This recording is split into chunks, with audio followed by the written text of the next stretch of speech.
Welcome to Des Talks, to Dam in Orkney, an archipelago off the north coast of mainland Scotland, famed for its Neolithic sites. It's also the meeting point of the North Sea of the Atlantic Ocean, and once a place of great trade and exchange. It's also today the home of Pier Arts Centre, an outstanding, beautiful, light-filled contemporary art gallery in the town of Stromness. Founded in 1979 thanks to a generous gift of artworks given by the late Margaret Gardiner. I'm here to talk to the curator, Andrew Parkinson, and Charles Asprey, a publisher and collector who recently gifted 50 works by international artists. We also talked to the Glasgow-based contemporary artist, Erin McCrory, about her show, The Scale of Things, which is currently on at Pier. I do hope you enjoy this wonderful and rich conversation. Thank you. Hello and welcome. I'm delighted to be sitting here at Pier Arts Centre in Stromness, Orkney. And I'm joined by Andrew Parkinson, curator here at Pier, Charles Asprey, publisher and collector, speaking to us from England, and Erin McCrory, artist who's showing an exhibition of works here at Pier. We're going to be talking about the foundation of Pier Arts Centre, about the brilliant and bountiful Margaret Gardiner, who gifted her collection to Pier in the 1970s, and also about a recent gift of works given to Pier by Charles Asprey. And then we'll be talking a little about Erin's work and exhibition. But firstly, Andrew, wonderful to be sitting here with you at Pier. It is the most extraordinary gallery and space and collection of works. Tell me a little bit more about Margaret and how the Pier came into being.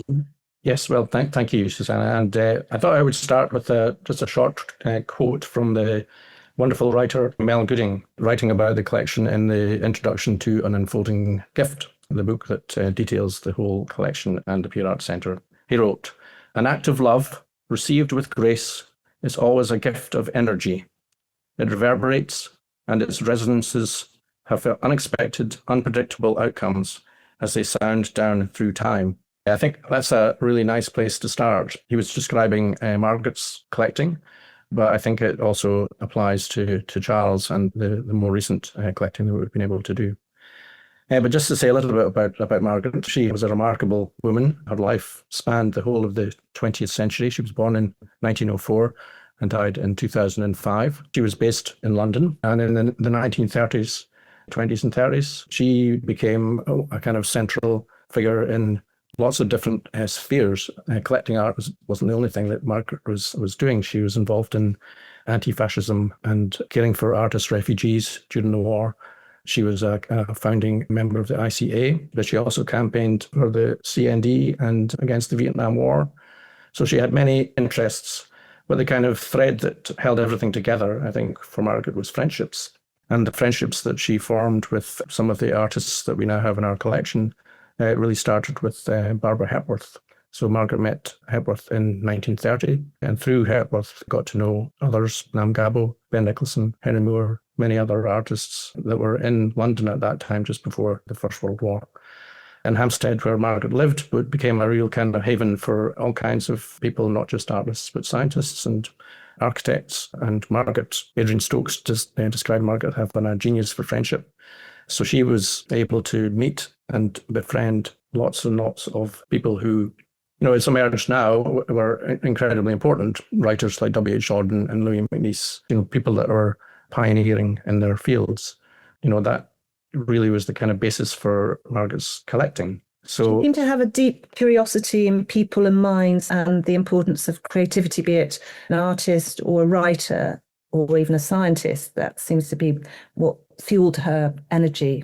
Yes, she was never academic in mind, really, but yes, took a deep interest in all of those things. Her partner, they were never married, but her partner, who, they went on to have a son, was J.D. Bernal, who was a crystallographer. And, there was many people of, huge intellect that she was, meeting with and befriending. So she had a broad range of interests, I think, yes. And she was buying their work. She was buying Ben Nicholson and Barbara Hepworth, but she always said that she wasn't a collector. She wasn't fond of that word, yes. But she wanted to support artists, and yes. Often in their early careers. Indeed.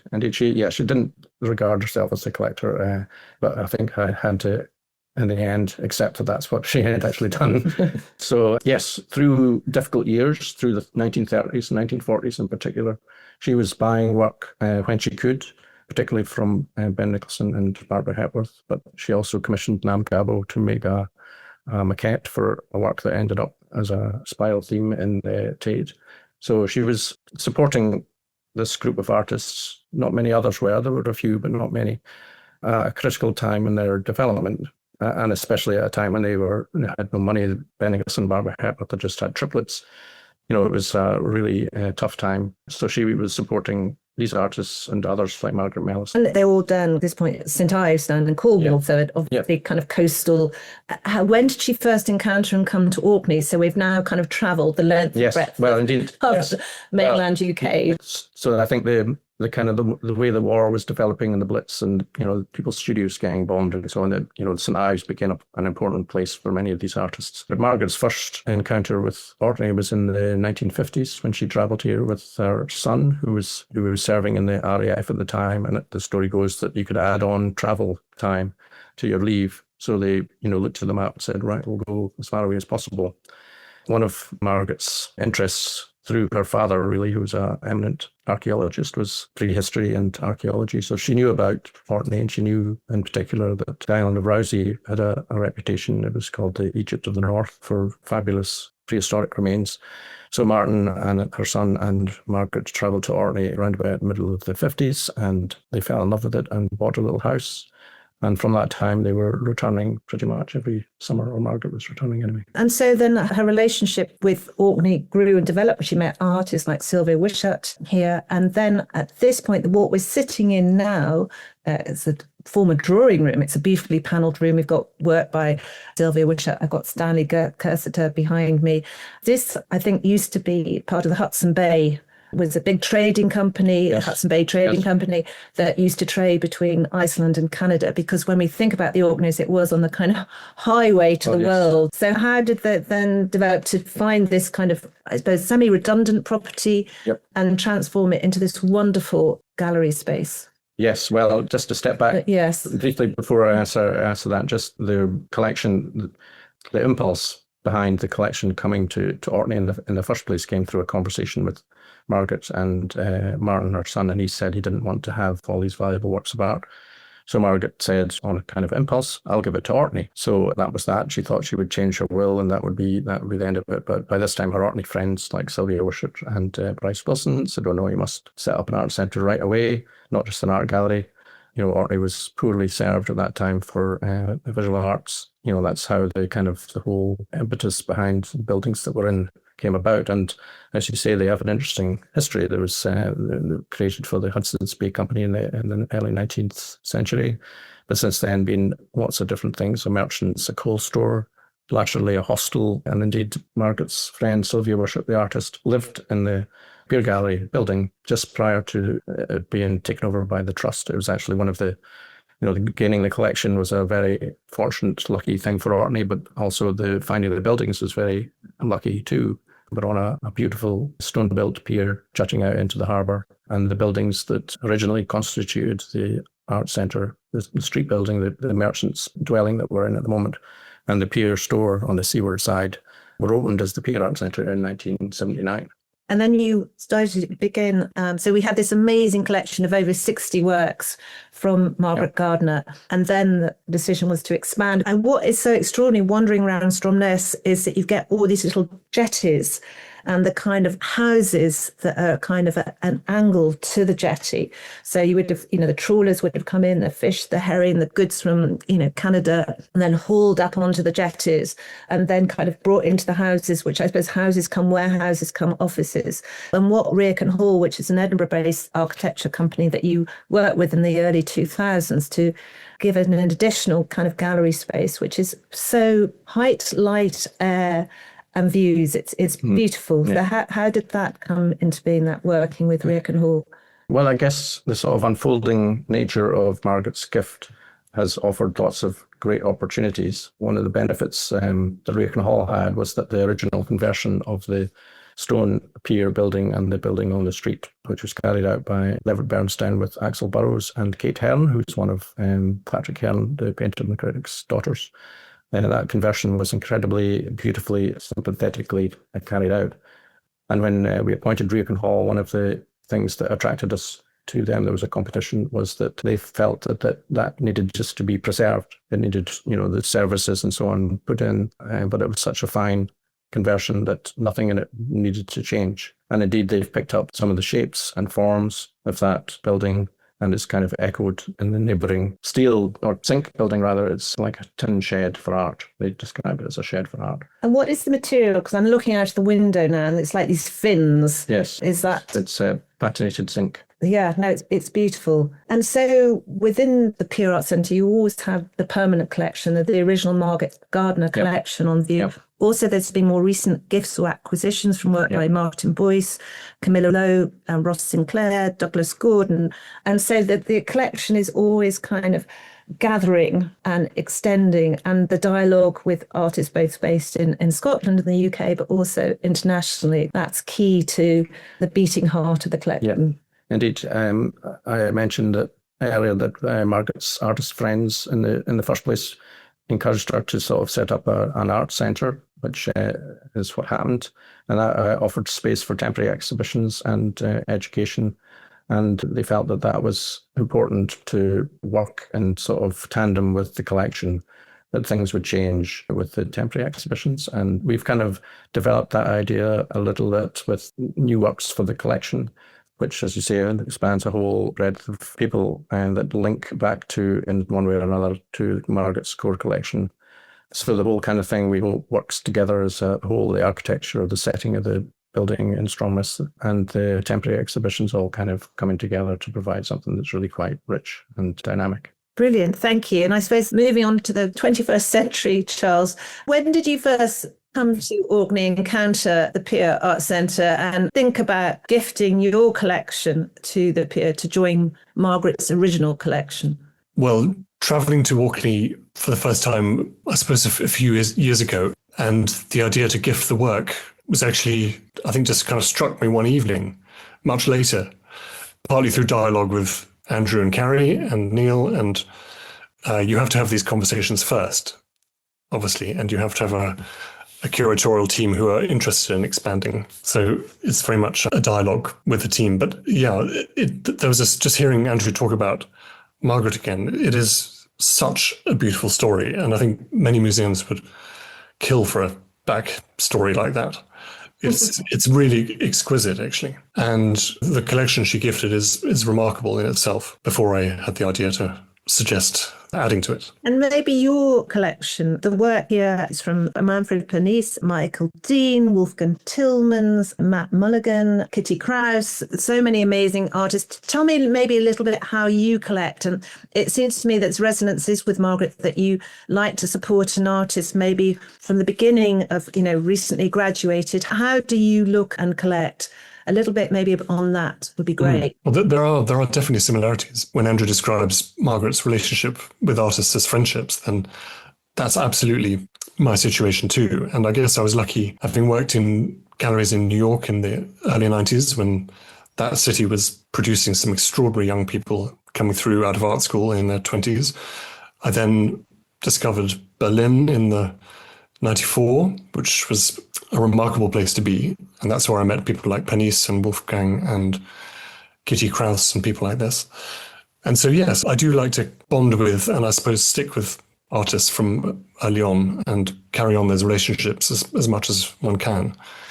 Those relationships are super important, and they're more than just transactional. And these works here, I mean, you've gifted, I think it's over 50 works to the Pier. And there's the current exhibition, which I looked at 2 days ago, Drew Their Eyes. And it's beautiful that the work has been put alongside work from Margaret's collection. And the resonances are brilliant. One that particularly hit me was Nora Kaffner and Margaret Mellis, The Dead Anemones. Can you maybe talk a bit about Nora's work? And then Manfred Pernice and Ben Nicholson. I mean, that is just, my heart sang when I saw those works together, and the delicacy of both artists. But maybe start with the Ben Nicholson and... Well, I mean, yeah, I mean, rather than talk about individual artists, I think maybe it's just just remind ourselves of that beautiful quote that Andrew read at the beginning, where it's the unexpected that is the beautiful thing between the interactions between works. That's the magic. So when you talk about an individual artist, I'm sure there's no chance just by generations of Nicholson and Pernice ever crossing paths. Obviously, different ages, but boy, they really are somehow related, and it's extraordinary. And I think it's important to note that Andrew, Neil, and Carrie chose these works so that I give them so much credit for seeing often new works for them, seeing these beautiful parallels and the potential for these interactions, which are so unusual and so unexpected. They're deeply meaningful, I think, and honest. And would you like to say how that worked for you and Carrie, a fellow curator here at the Pier, because you were offered up a trove of works. You obviously always had in mind the current collection. Yes. And were you looking for resonances? Because again, this cross the generation of the artists that wouldn't encounter each other through their living lives because a lot of are now deceased. But as you say, the wonderful rifts of conversation and rhythms across. So how did it work for you? Well, I think it maybe started, both Carrie and I came down to meet with Charles and view the works. And, that toing and froing that took place at that point, started to point the way to how it was going to develop. And our collecting for this gift has been closely related to the core collection. Works by Camilla Lowe or Sarah Barker, they're contemporary, but they also have their feet in a tradition, sculptural tradition. And Charles, the opportunity with Charles was to, maybe to think a little bit outside that arena, works that are a little bit more conceptual and, a little bit more recent, some of them. So I think that kind of viewing the works initially, and then when we got them here, it was such a great experience, because seeing them here is completely different, obviously, and we were really thrilled to find that the connections that we were hoping to see were really there. We made this display at the moment, but there'll be all kinds of other configurations and connections to make, the exhibition's on at the moment, but it's going to be integrated into the collection in all kinds of different ways into the future. And the idea of the title of the book, The Unfolding Gift, I mean, it's constantly unfolding and revealing and surprising and delighting, it seems. And what, again, with the collection is, I've always been a hugely delighted in Wolfgang Tillmans' work, but somehow looking down into these vitrines and the way he always stops and gives you punctuation marks to steady yourself and slow down and look at sometimes the things that your eyes just travel quickly over. And then alongside Margaret Mellis, and then, as I say, the Nora Kavner and the Michael Dean, and I say like the standing Michael Dean, which obviously resonate with standing stones, but then you've got this little Palozzi. We always think of Palozzi, the Leithbourne artist, as big and burly, which he was, but I always like seeing smaller works. Yeah. And these two, it's beautiful the way they sing. There's whole kind of chorus lines of wonderful. Yeah. I mean, just to talk about the scale of things, the scale of things for the Pier Arts Centre is generally domestic. There are one or two larger works in the Charles's gift, but they're generally of a piece in terms of their scale, which I think is a really nice thing. And I think there's another Palozzi that's paired with a drawing of targets that's paired with a tenet of culture, which again you would never dream that up, but it just works so beautifully. And I love the Julian Girth, when the big head, the way that kind of resonates with the John Wells and then the Roger Herons. I mean, and again, what you get with the galleries here, because you get wonderful sight lines. You turn around and then you turn back on yourself and you see out onto the harbour, and these wonderful lines of views that you get that I think always delight. Maybe we should say, actually, this was all kind of, I don't know if the word is managed, but by the Arts Council of England Cultural Gifts Scheme, where they support the giving of work by an individual during their lives. Is that right? How was that process? Doubtless it wasn't straightforward, or maybe it was. No, it wasn't straightforward. But I think it's another beautiful collaboration to add to everything we've discussed. The Cultural Gift Scheme is a very, very important scheme that is not well known in this country.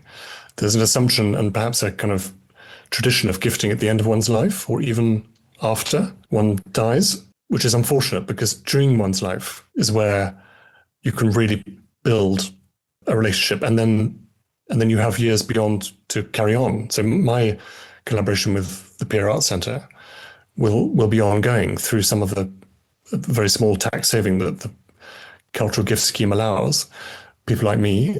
having, lived with and stored and looked after this work for decades, that money gets ploughed back in. And, when Andrew and Carrie identify a work of art that would fit, then we have a conversation and we can make things happen.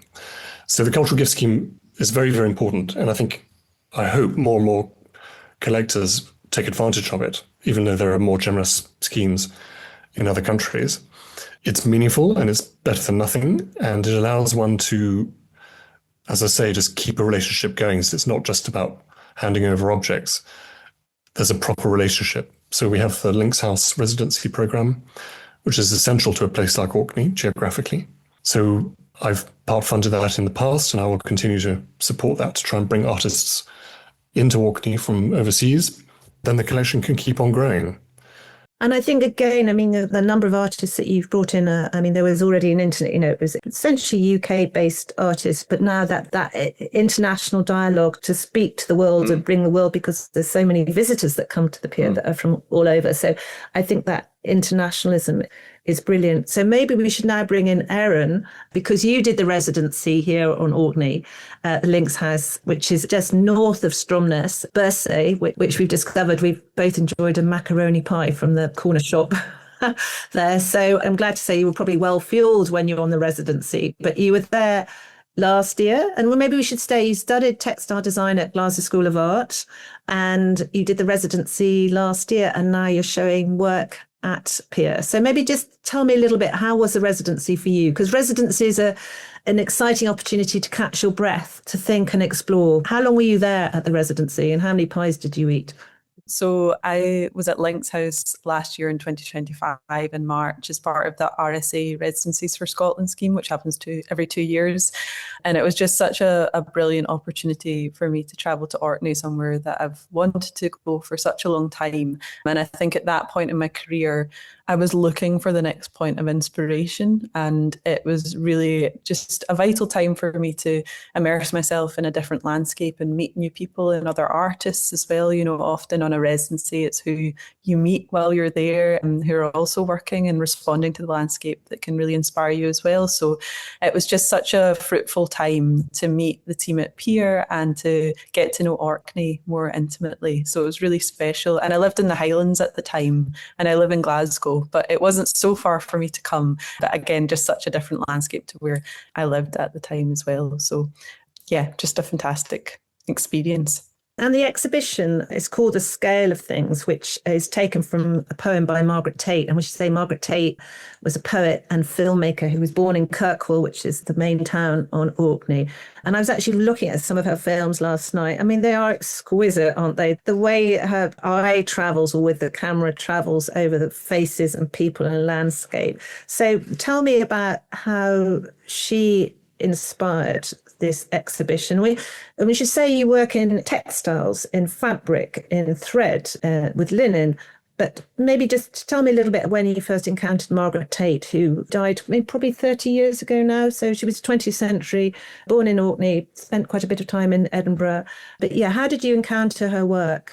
Well, I think I first saw her films when I was a teenager in Glasgow at an archive, and there was a film she made about a reel that had little painted figures dancing around, and I was just attracted to it as a young person, and I always sort of had logged her name as someone that I knew of as a Scottish artist that was prominent. And it wasn't until near running up to the residency I was researching Orcadian artists and came across her work again and found out that she also wrote poetry, and poetry is something that's really close to my heart and inspires a lot of my work. So I'd gotten a book of her poetry and short stories, and then when I got to Links House, the residency, there was a fantastic little library of books, and they had individual publications of her different sets of poetry. So it was really, the time that I allowed myself to have in that residency to read and absorb text. And, textiles are such a time-consuming process, but on the residency, I was really observing landscape and reading, I would say. So it was that time that the residency afforded for me to sort of dig into her work in a more intentional way and then respond to that through the way that I make my sort of sculptural tapestries. That one, which is hanging, and again, the way you echo the space, I think you've really inhabited the space beautifully, but also enjoyed the angles that you've taken this piece and suspended it from the wall. Then you anchored it with these smaller, have you used stones? Is there a stone in the bottom that you've put to do these little kind of tapestries? Tell me how you made that. So the piece is called Obliquely and Sideways, and it's from a line in The Scale of Things, a poem by Margaret Tate, that talks about the way that light travels across a stone. And I wanted to sort of capture that in the way that I've made this net formation, which is very open and allows light to travel through it, but is also undulating. So it's actually made with a crochet technique. And on the bottom, it is sort of anchored, as you say, with these almost smaller like loom shapes. And they're actually made from fabric and wire. And then I've almost sort of made a small loom for myself to weave on. And then they anchor the piece. But I was really excited for how that would hang in the space. And I have to really thank Andrew and Carrie for assisting and being open to how the pieces would be hung in the space, because they're not flat against the wall. As you say, they allow light to travel through them. And I think that was really exciting for me to work with the team and use the full capacity of that upper gallery to understand how the piece might sit, because where I made the piece was not that height, as you can imagine. So I was really opening myself up for how it would sit in the installation. So that was really exciting, the kind of 2 days that we spent to hang all the work, to see how it would sit after coming out of my studio space. And I think always for any artist, that the intimacy you have when you work in your studio with a piece that is often just you and it, and there's days where you might be challenged by how the process is working, there's other days when you delight in it, then you have to let it go into the world, and it becomes.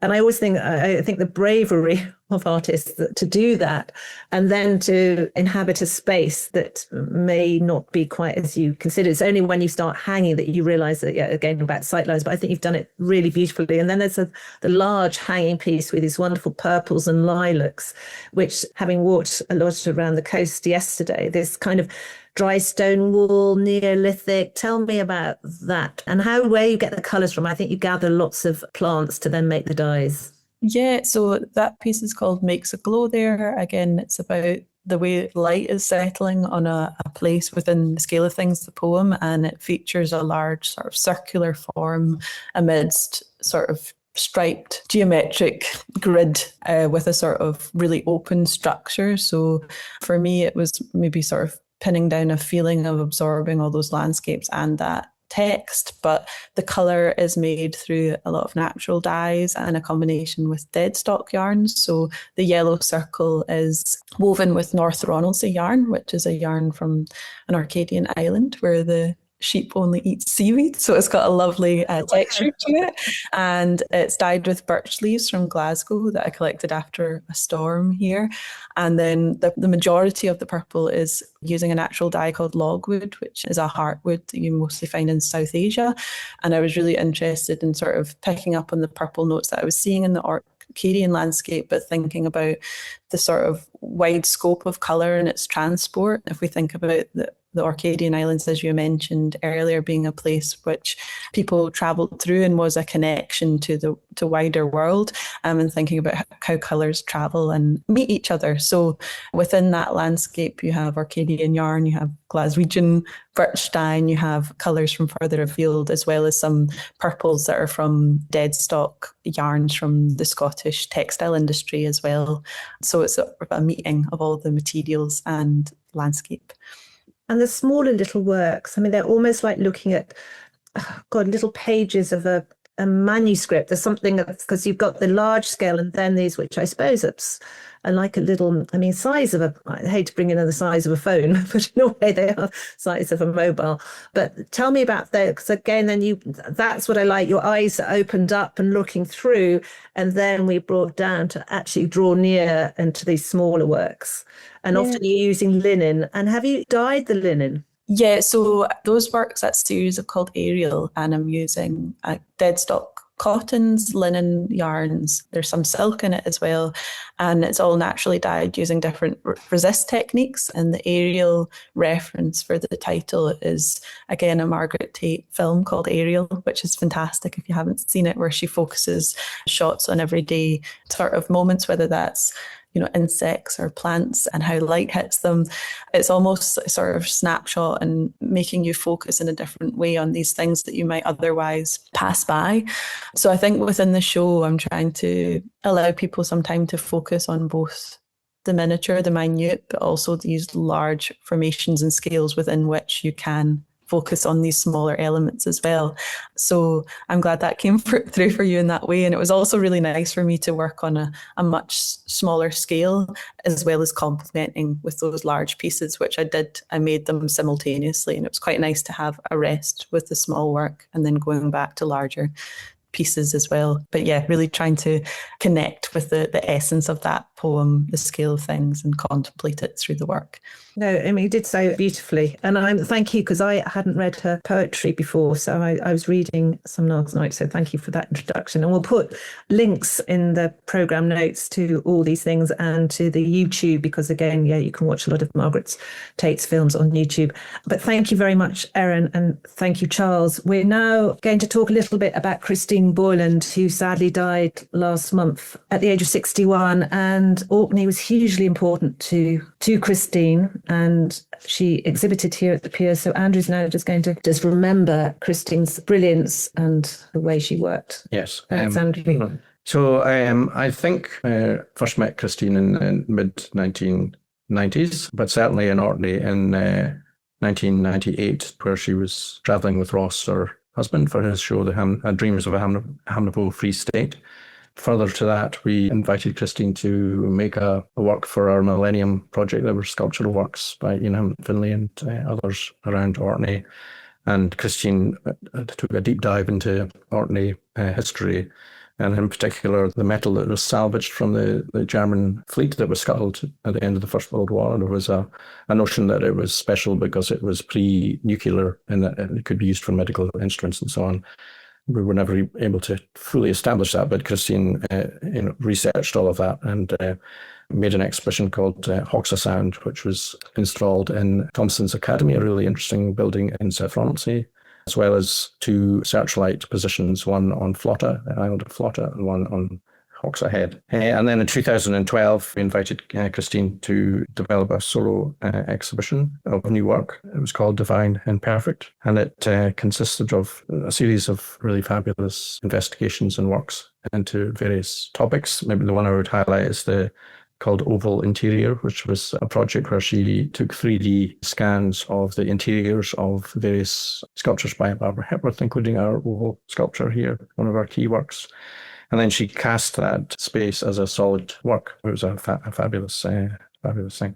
And that work now, the complete work with all the different Hepworths that she scanned, is now at the Scottish National Gallery. I mean, she did have this extraordinary inquisitive eye, as you say. A lot of the work was research-based, but so process was incredibly important to her, but the exquisite results were often deeply poignant, deeply beautiful, deeply moving. I always remember when she had an exhibition at Mount Stuart on the Isle of Bute, which was kind of a very stately home, but was a naval hospital during the First World War. And she had dropped watermelons on the floor of the chapel and the conservatory, and they had smashed. And again, the pinky liquid of the watermelon and the fragility of something that, as you think of a sturdy fruit, and had just split open. So, and of course, the resonances with kind of flesh, blood, healing, wounds was extraordinary, but the beauty was exceptional. And she managed to meld and blend both the highly personal and the highly and often ethically charged